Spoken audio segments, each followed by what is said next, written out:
നമസ്കാരം. എല്ലാ NTV പ്രേക്ഷകർക്കും നിങ്ങളുടെ ഇന്ന് എന്ന പ്രോഗ്രാമിലേക്ക് സുസ്വാഗതം. ഇന്ന് 2025 ജൂൺ മാസം 7-ാം തീയതി, 1200-ാം ആണ്ട് ഇടവ മാസം 24-ാം തീയതി ശനിയാഴ്ച. ഇന്ന് ഉദയനക്ഷത്രം ചിത്തിരയാണ്. ചിത്തിര കഴിഞ്ഞ് അല്പം കഴിയുമ്പോൾ ചോതി തുടങ്ങും. ഉദയം തുടങ്ങുന്നത് ചിത്രയിലാണെങ്കിലും ചോതി നക്ഷത്രമാണ് കൂടുതലായിട്ട് നിൽക്കണേ. രണ്ട് നക്ഷത്രവും ശുഭനക്ഷത്രം തന്നെയാണ്. പക്ഷേ ഇന്നത്തെ ദിവസം ശനിയാഴ്ച, ആഴ്ച ശനി. ശനിയാഴ്ച പൊതുവേ നല്ലതല്ല. ശനി ഗുണത്തെ തരുമെങ്കിലും മൊത്തത്തിൽ പൊതുവായിട്ട് നമുക്ക് എടുക്കുമ്പോൾ ശനി നല്ലതല്ല. മന്ദൻ എന്നാണ് വിളിക്കുന്നത്. എല്ലാ കാര്യങ്ങൾക്കും ഇഴച്ചിലുണ്ടാവും. കാര്യാദികളെല്ലാം ഇഴയും. ഇന്ന് കിട്ടേണ്ടത് നാളത്തേക്കായി മാറ്റി വെച്ച് പോവും. ഒരു പ്രാവശ്യം പോകേണ്ടത് ഒരു പ്രാവശ്യം കൊണ്ട് നടക്കേണ്ടി വരും. 1 കിലോമീറ്റർ സഞ്ചരിക്കേണ്ടത് 2 കിലോമീറ്റർ നടത്തിക്കും.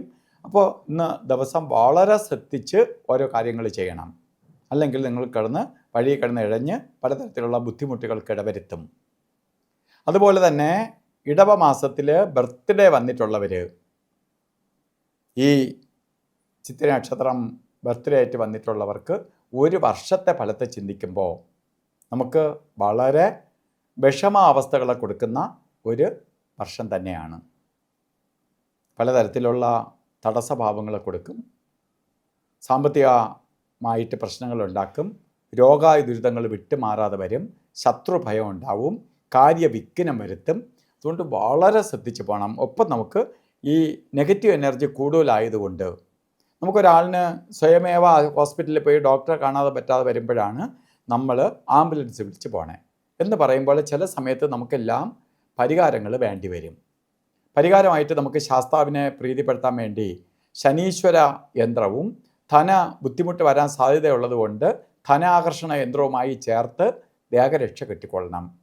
ഇന്ന് നമ്മൾ ഓരോ കാര്യത്തിന് ഇറങ്ങുമ്പോഴും രാവുകാലം നോക്കിയിട്ട് പോകണം. 9 മണി മുതൽ 10:30 മണി വരെ എന്ന് രാവുകാലം കലണ്ടറിൽ രേഖപ്പെടുത്തിയിട്ടുണ്ടെങ്കിലും 9 മണിക്ക് രാവുകാലം സ്റ്റാർട്ട് ചെയ്യില്ല. 9:15 തൊട്ട് 10:49 വരെ രാവുകാല സമയമുണ്ട്.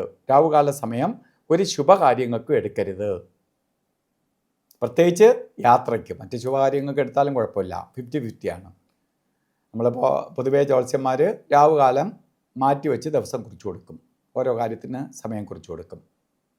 അതുപോലെ തന്നെ ഇവിടെ ഗുളികകാല സമയവും യമകണ്ഠകാല സമയവും. ഗുളികകാല സമയം ശരിക്ക് 6 മണി 6 മിനിറ്റ് തൊട്ട് 7:41 വരെയും യമകണ്ഠകാല സമയം വരുന്നത് ഉച്ചയ്ക്ക് ശേഷമാണ്. ശരിക്ക് 1 മണി 58 മിനിറ്റ് തൊട്ട് 3:32 വരെയും. ഈ 2 സമയങ്ങളും അല്ലെങ്കിൽ ഇന്നത്തെ ദിവസം കൊള്ളൂല. ഈ 2 സമയങ്ങളും ഒരു കാര്യത്തിനും കൊള്ളൂല. അതുപോലെ ഇന്ന് ഓരോ കാര്യങ്ങൾ ചെയ്തേ തീരുള്ളൂ എന്ന അവസ്ഥ വന്നാൽ യമകണ്ഠ കാലവും ഗുളികകാലവും ഒക്കെ വിട്ട് നമുക്ക് അഭിജിത്ത് മുഹൂർത്തത്തെ ആശ്രയിക്കാം. 11 മണി 59 മിനിറ്റ് തൊട്ട് 12 മണി 47 മിനിറ്റ് വരെ 48 മിനിറ്റ് നേരം അഭിജിത്ത് മുഹൂർത്തമുണ്ട്. അഭിജിത്ത് മുഹൂർത്ത സമയം നമുക്ക് ഉപയോഗിക്കാം. ഇന്ന് ഓരോ കാര്യത്തിന് പോകുമ്പോൾ ശ്രദ്ധിക്കണം. വസ്ത്രധാരണത്തിൽ സൂക്ഷിക്കണം. ബ്ലാക്കോ നീലയോ കളറ് വസ്ത്രത്തിൽ ഉൾപ്പെടുത്തുന്നത് ഭാഗ്യദായകമായി തീരും. അത് നമ്മൾ പ്രപഞ്ചത്തിൽ നിന്ന് ശനിയുടെ പോസിറ്റീവ് എനർജി കയറുകയും പോസിറ്റീവ് എനർജി വലിച്ചെടുക്കുകയും നെഗറ്റീവിനെ പുറന്തള്ളുകയും ചെയ്യും. അത് നമുക്ക് ഭാഗ്യദായകമായി തീരും. എല്ലാവർക്കും ശനീശ്വരൻ്റെ കൃപയാൽ നല്ലത് വരട്ടെ എന്ന് പ്രാർത്ഥിച്ചുകൊണ്ട് നിർത്തുന്നു. നന്ദി, നമസ്കാരം.